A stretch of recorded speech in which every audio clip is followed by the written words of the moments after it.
Hi, class. I just wanted to give you an overview of the module we're going to cover for the next 2 weeks.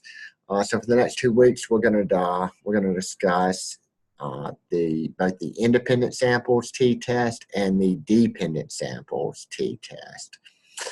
Make sure you check out the assigned readings for the week. We're going to cover the chapter 11 in the Kranzler text. I've also prepared some notes for this week, and I'm going to make a separate video where I kind of lecture through my notes some.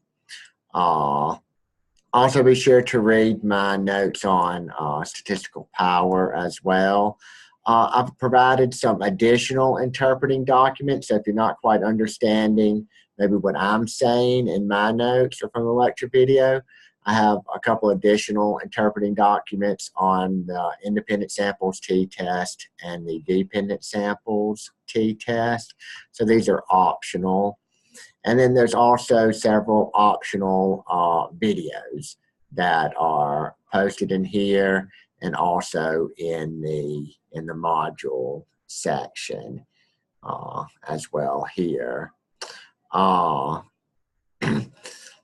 One of the things that we're going to talk about and calculate with each of our statistical tests are effect sizes.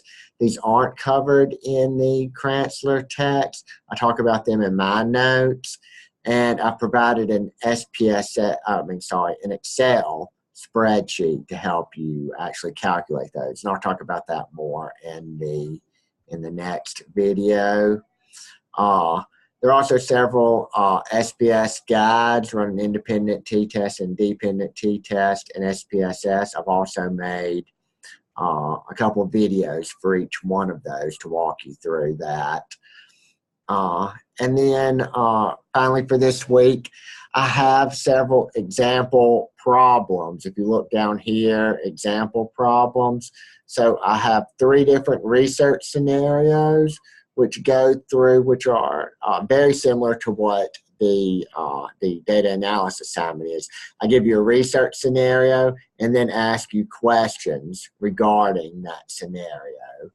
The data for each one of these problems is found on Canvas here. So the data for example problem 1, example problem 2, example problem 3. So I would recommend working through these on your own. And then once you've worked through them, also linked on Canvas is my output, and where I've actually annotated the output, and then my answers to the questions. So you can see how I would, the kind of answer that I'm expecting. So all that's found here in the example problems. I've also linked to several optional additional videos. So, I just want to try to provide you with as much information as I can. In this module, we actually have 2 discussion posts. We're going to have one discussion post for the first part of the week, and then a second discussion post for the second part of the week. And then we also have a quiz and a data analysis assignment. If you have any questions, please post them to the message board or shoot me an email. Thank you.